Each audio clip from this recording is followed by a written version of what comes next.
designed course called The Four Cornerstones of Simple Parenting. Now, I wanted to create this course because I have been spending some time with Erica Bugbee, who I have recently come across her work. Actually, she's been working in this field for many, many years. But I've recently come across her work because I was curious to see, I'm always curious to learn more about parenting. I have 3 children of my own who are now 13, nearly 15, nearly 17. And, as the years go by, the different challenges present themselves, and things like pandemics and lockdowns and school exams and getting older all throw different challenges in our path. And so I had been speaking to Erica myself about seeing more about this understanding in the context of parenting. And what she shared with me was so profound and so simple. And after every time I spoke to her, I just felt this huge weight lift off my shoulder as I realized there's always less to do than we think. I don't know how many times I get to see that in my lifetime, but I'm up for being shown it again and again and again. And so I wanted to invite her to do this course with all of us, because whether you've got kids or not, I actually think you're really going to get a lot from this program, because if you've got kids, you're going to find it's a lot easier than you might have been making it. And I won't ruin it by telling you any more than that. And if you haven't got kids, I just want you to listen with an open mind. And you might have someone in mind, a relationship, an important relationship to you in mind, but you might have nothing at all on your mind as you listen, because you just kind of listen with oh, I thought I'd do this course because it's the next one that I haven't done yet, and haven't got any kids, but I'll shut up and see what she's got to say. And sometimes it's when we've got nothing on it. Sometimes it's when we kind of think, oh, this one's not for me. That we listen with slightly different ears. We really listen with a not what can I get out of this mindset. We just listen. And in that, we hear something for ourselves. So I want to invite you to engage in this course, whether you've got kids or not. And I want to invite you just really to enjoy these beautiful videos that Erica has made for us to all to hear to enjoy. So without further ado, we'll get on with the first module. So we're going to hit the ground running. So we had a chat before, Erica and I had a chat before we decided to do this together. And what I asked Erica to put together was the 4 cornerstones for simple parenting, the things she wished every parent knew as a result of all her work she's done with parents and teens and kids over the years. And so today we're kicking off with everything they need is already installed. And I'm really, we've had conversations about this outside of this video, but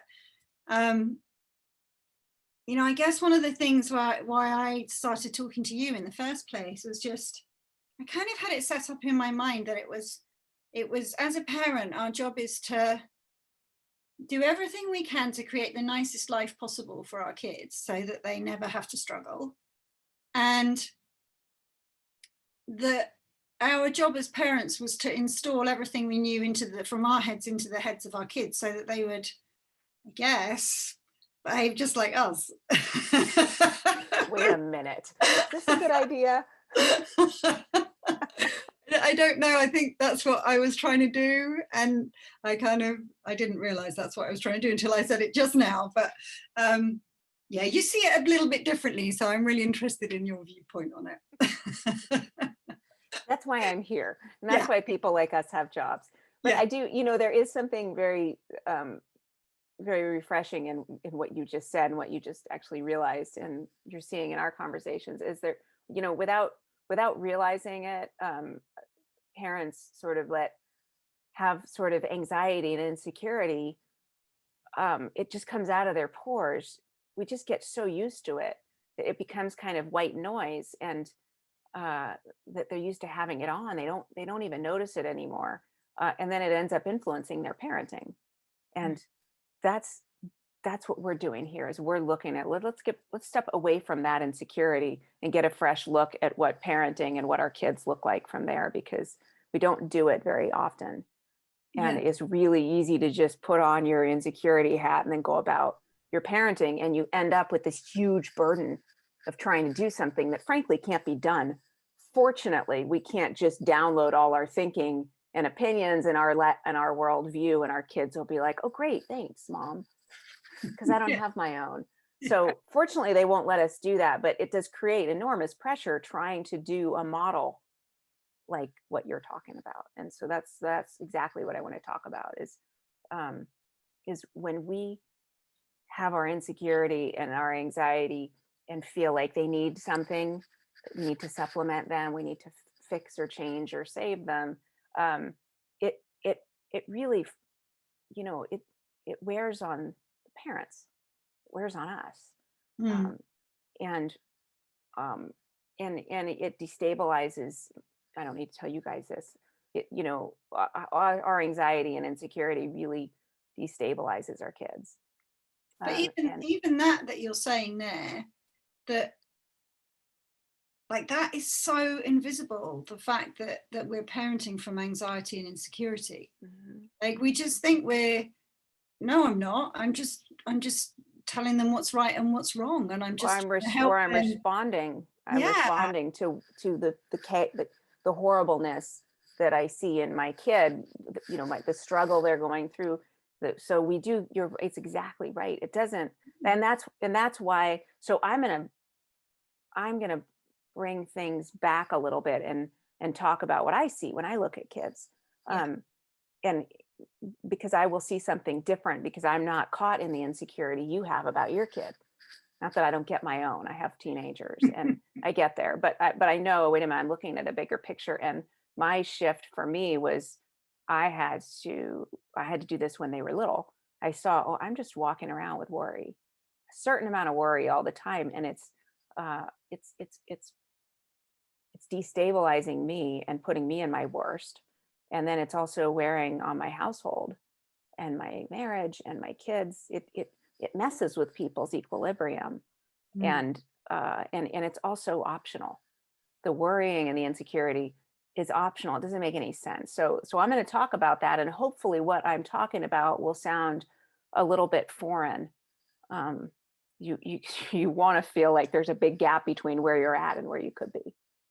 Yeah, And I know, I I know very much from listening to you talk and listen to you speak. I love it that you say something and I'm like, you what? Right, Like that's what we're looking for today. It's a good exactly, start with what we think exactly. about how parenting works. And that's a good thing. Right, it's a good thing. And so so what I find is, um the idea, just to give an overview of where we're headed here, is that the parents would use, um, rather than getting used to the insecurity and that state of, sort of uneasiness about their kids, especially when their kids aren't doing well, is that they use that feeling of tension as sort of an indicator that they themselves have lost their bearings and need to recover. So first, you have the idea that, maybe parenting from a state of insecurity, is not a good thing. It's not Mm. healthy, and you don't want to just get used to it. And some people can't even see that they're doing it until they sit down in a call like this and do an introduction like you did, and then realize, wait a minute, my model doesn't sound so good, when I say it out loud. So you do want to be able to step away from yourself and see that you're part of the equation, and that, so one, you want to use your feelings of tension as to help you, um and two, to notice that from insecurity, we really we see our kids as sort of weak and unhealthy, unequipped and unready, as our reality. It really looks like a truth, Mm. and it doesn't look like our outlook has anything to do with that truth. And I want to push that a little bit, because I'm pretty sure other people's kids don't don't necessarily look like that to you. Uh, so when you look around, you'll have a different frame of reference for other people that doesn't apply to your kids. So and the third thing I want to point out is that when parents calm down, they see a different reality. So when we look out at our friends or our partners, um, we see a different side of them where their strengths, their resilience, their health kind of becomes visible. And that's where we're headed, for at least to be able to consider that but for your thinking and insecurity, you would otherwise see your kids as healthy and in the process of working things out in life, which is a messy job. So that's sort of the idea. And even as you're saying that, like I kind of have seen about, like I thought I knew when I was being insecure around my kids, and I knew I wasn't at my best. So when I'm angry, when I'm all upset and distressed, when I'm all caught up, fired up, obviously, like totally lost my marbles, right? Like that's, yeah, that I can see that, yeah, I'm creating a problem in my own head then. But as you're speaking, I'm realizing like, oh no, it's actually, that's like our come from 100% of the time completely invisible is anxious and insecure. It wouldn't look like your kids, if your kids are looking like they're having problems, you're anxious and insecure. You just Yeah, don't know. panic looks appropriate, and Well, you don't uneasiness, have it. absolutely. Absolutely. And That's that's right. yeah. And that's what you want to be able to see, um, a vision for the fact that uh, that your outlook that you're feeling about them is completely independent of how they're doing, which is not typical for us. Is it typically when our kids are not doing, when they're going through something, um, if they have OCD, or they're entrenched in electronics most of the day, and we can see, oh, there's like addiction and they're so unhealthy, that that there is a way in which we feel like it's appropriate to feel tense and freaked out and pressured to fix it. And I want to suggest, well, actually, uh, those two are separate. Your well-being is completely up for grabs. And I'll give a couple examples. Mm. Um, so typically when I have a parent right now I'm working with, she has three kids, and her 17-year-old um, basically spends his entire weekend avoiding vacuuming two area rugs. That's his chore on Friday. And the mom extended it to Sunday because he kind of threw a bunch of drama, and I'm going through something. Um, and she said, so funny. She had been really frustrated with really all of her kids doing anything around the house, even though they have more time than ever. She said, I watched him cycle through arguing, forgetting, or she says, I don't even think he's forgetting. I think he's acting like he's forgetting, making excuses, kind of embellishing his busyness. So whatever busyness he has, he makes it look like. I used to do. I worked in a restaurant, and I'd always look really busy, so I didn't get extra work. And there's a way you can do that. We're very Yeah. good at it. And or he'd embellish his sort of being overwhelmed and stressed out, and end up being sort of festering and hostile as a way of keeping her away. So she didn't say, could you? And it worked, because she would sort of, she got intimidated by it and felt like, well, I don't want to mess with him. He's sensitive. And then she started doubting, like, how's he going to do in life? He can't handle pressure. Here he's got two area rugs to vacuum, and he can't even handle it. And she realized she lives in that. She said, I'm afraid of my kid. I'm afraid of his reactions, and I'm afraid he's too fragile to handle the responsibility of chores. We have our conversation. This was on a Monday. We have this conversation, and she had just gotten pat over being freaked out about him, and realized, oh my, because we'd had a conversation the week before about sort of how her daughter would manipulate. She realized, he's manipulating me. And I totally bought it. I backed off completely. And both my two other kids were required to do their chores, and I overlooked the whining and the complaint. But there's certain things that I see in my kids that freak me out, and they use that. Now, I'm Yeah. not saying their troubledness is them just manipulating. In this case, as soon as she calmed down, she realized, he's not troubled, and I don't have to worry about him. And she said it was fantastic, because by the time we had talked, and at the end of this conversation on the Monday, after this whole circus was over the weekend, she said, I went back to him, and she said she just handled it completely differently. And she said, look, if you know you're, if she had a conversation with him. She said it was the most grown-up conversation I've ever had with one of my kids. And he totally owned up to the fact that he'd been procrastinating, and he called it procrastinating. And she just came into the conversation in a completely different with a completely different mindset. And that's that shift is where we get at our best. Okay, so And what people are going to hear in what you're saying now, yeah. just because I know my clients really well, Mm-hmm. is, oh, so I don't have to take that crap from him. Like I can stand up to my kids, and I need to just get a little more forceful around here. I've been a doormat. Mm-hmm. Like they take the prescription from what you're saying in that story, and that I know that isn't what you're pointing to. Yeah. Now let me just hear flagging it. exactly. Now I have another example that I'm going to give you, because Yeah. I want to point out that until your head clears, every parent's dealing with something different. So you don't take any of this as instructions. Yes. So just yesterday, actually, I had a excuse me, a client. Actually, I work with a 14-year-old, and I had a few conversations with her mom. And the 14-year-old is feeling suicidal.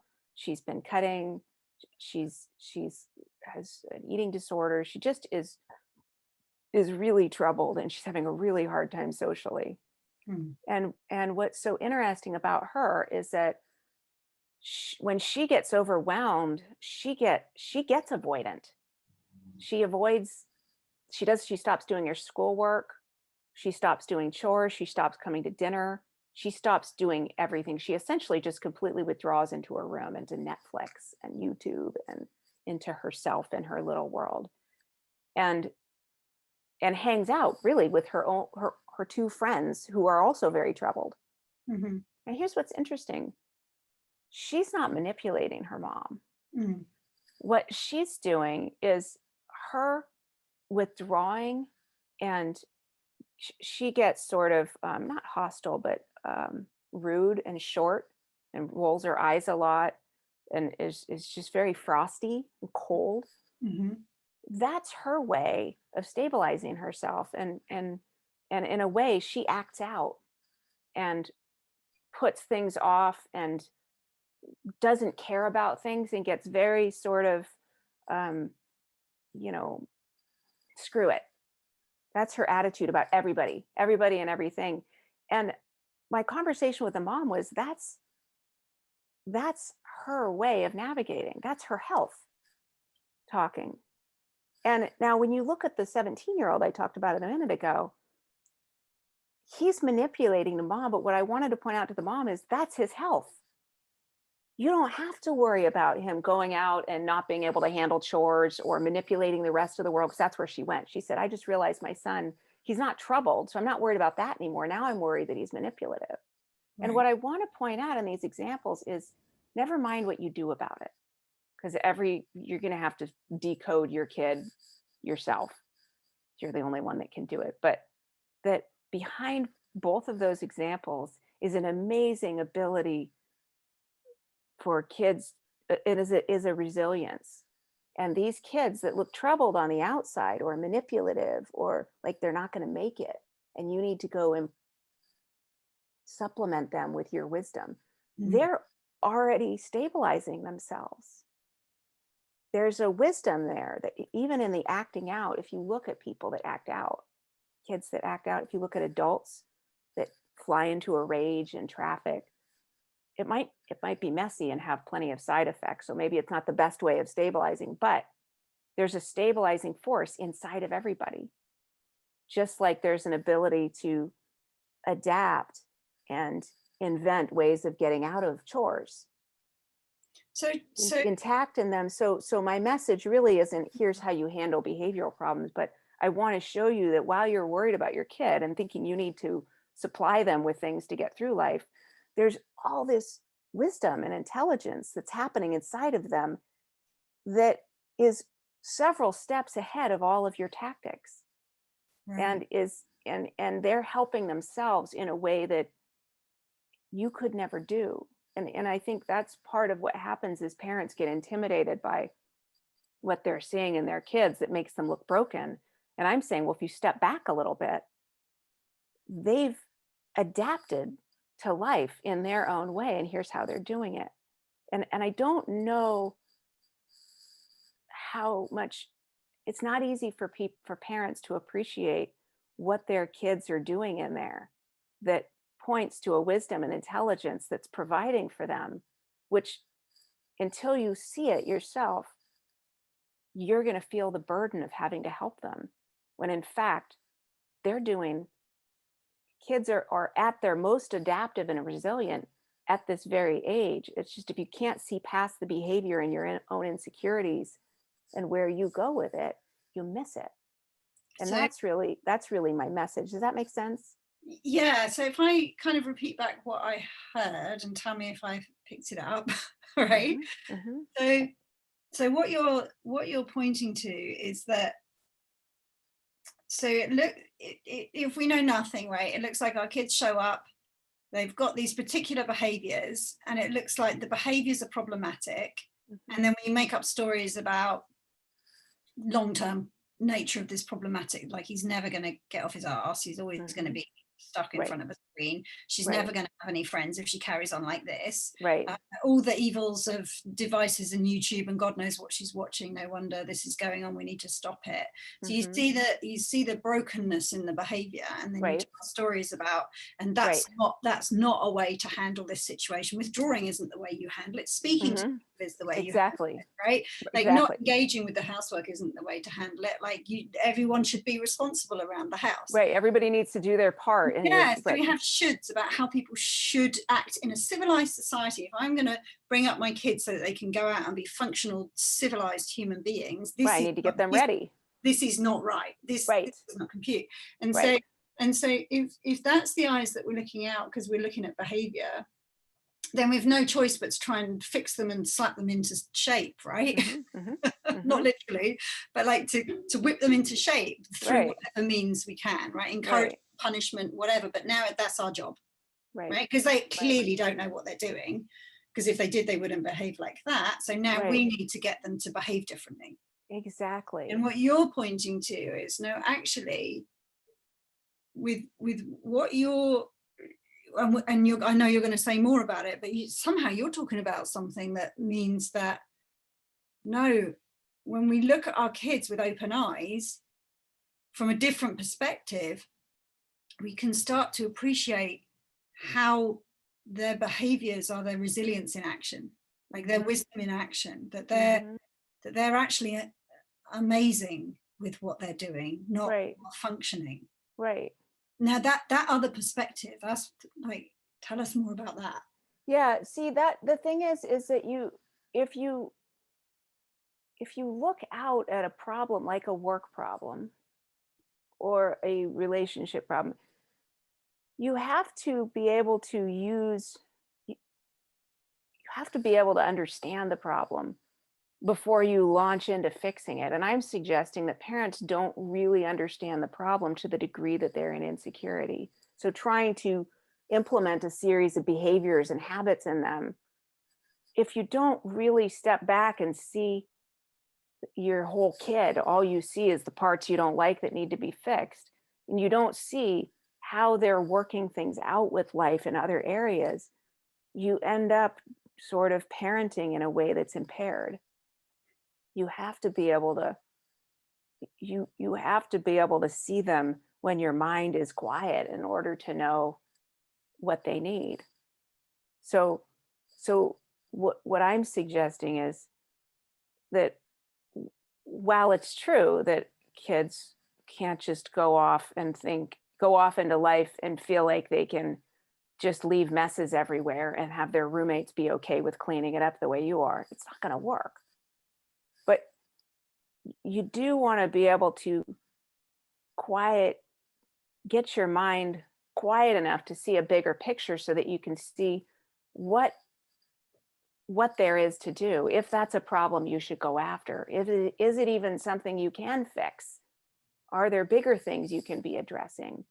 Is life going to work that out with them? You want to have your mind be uh, be calm enough and quiet enough where you can see what needs to be fixed rather than coming from sort of an impulsive state.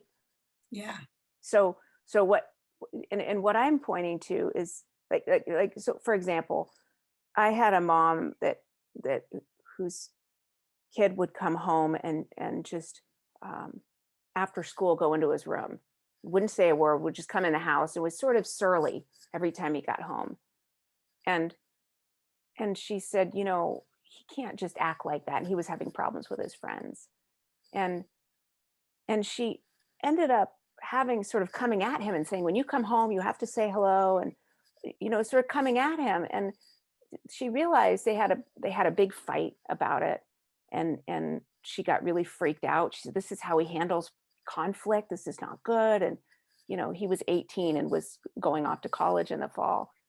And um and it was so interesting. They had a conversation, they had this giant blowout, and then they had a call with me. And that call, he basically said, i I stabilize myself by blowing off steam, by isolating. And I don't talk to my friends that way. I talk to you that way because I know that you're not going to disown me. I know I can't talk to my friends that way. And so I don't. And she said, I used to do that with my mom. I used to blow up at my mom, and I was always so grateful she would take it because I kind of needed to give it to somebody. And and really, before you go off and try and fix your kid, you have to get in there and understand them the way that you and I have had to do in our marriages. You can't just go and say, here's what you need to do in this problem. Let me just roll out my instructions. I know, I understand everything. I don't even need to hear from you. No, you have to you go in, maybe you start out that way, but you end up coming out understanding the problem and getting something about them that I didn't realize they're like that. They don't like to be rushed, or they really react to my tone. I didn't even know I had a tone. And I need to be more gentle, and then they'll be more, they'll participate. So that's what I'm suggesting, is you have to be able to own the fact that you get in your intense state about your kid enough to realize, wait a minute, I got to calm down a little bit and then look at what I'm dealing with. I got to understand the problem, either through talking to them or reflecting on them. And I'll talk about that a little bit more in this series, but so you have to be able to understand them a little better. And there's parts of your kid that, if you could see, would calm you down. So for example, being able to see that kids are amazingly resilient, and they stabilize themselves 1,000 times a day without you seeing it. There's problems that you don't realize they had until after the fact that they handled. And they're sort of, they learn from their mistakes. They're adaptive.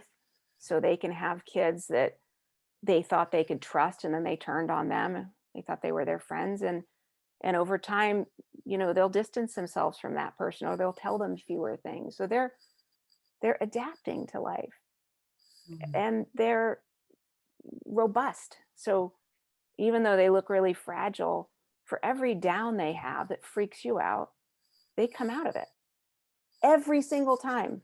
They've never gone in a down and not come out of it. And the problem is, for parents, we get freaked out by the downs.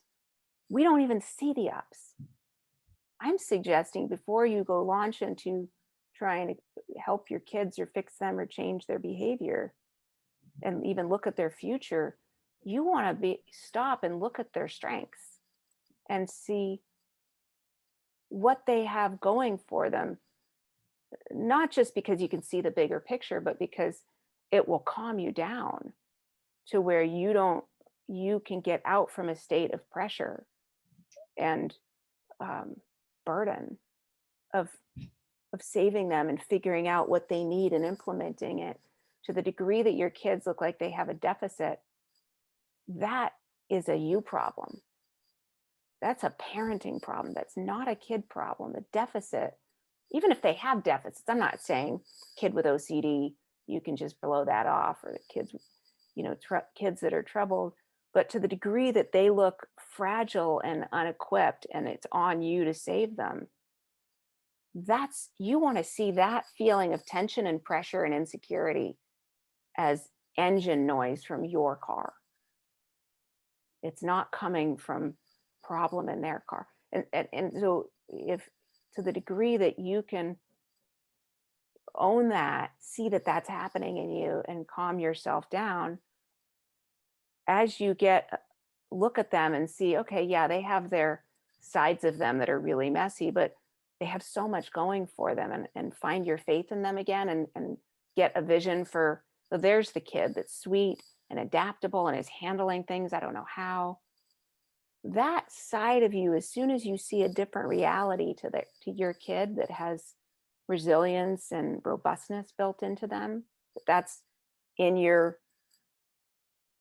perception of them, or you realize that, you'll go about things in a way, your strategy in handling them will be completely different. And what you offer, you may find, you know what, I don't need to handle that. They'll handle that. You'll be able to discern when your mind calms down. We're really good at looking at, what do I prioritize? What do I go after? If you look out and you see your kid has a deficit, your strategies are going to be not very good. Mm. So I had a woman that called me yesterday from the local schools. I had a question about my daughter's school, and I could tell she was completely frazzled when she called me. And the message was all, she was repeating herself and she was losing her train of thought. And then when she gave me the callback number for where I can reach her, it was my phone number that she gave me. So she's reading off the paper, and you could just tell she just was like, driving while distracted, kind of. That's what we're doing when we parent from insecurity.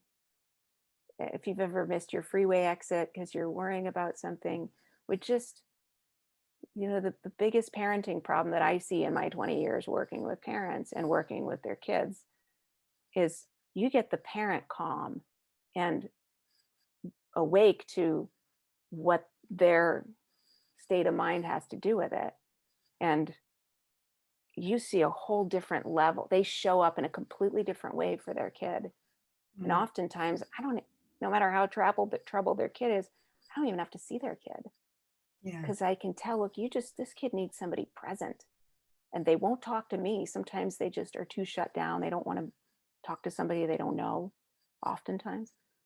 But they just need somebody that gets them, somebody that listens to them, somebody that's in their corner. So and if there's more that parents need to provide, they see it for themselves when they can get themselves together emotionally. That's what you want to be looking for. So you want to be able to see your kid sort of needs you to see their connection to the same wisdom and guidance that you and I have had throughout life. If you can't see it in your kid and you think they're the only ones they don't have it, your friends have it, you have it, your siblings, your parents had it, they navigated things that nobody was helping them. If you feel like your kid's missing that, then you should call Nicola and have her sit down with you. And that's you get that part straight, and your kid and your kid's problems will appear completely differently to you, in such a way where it will look like they have everything they need. And if it looks like they don't, you want to go back to your drawing board.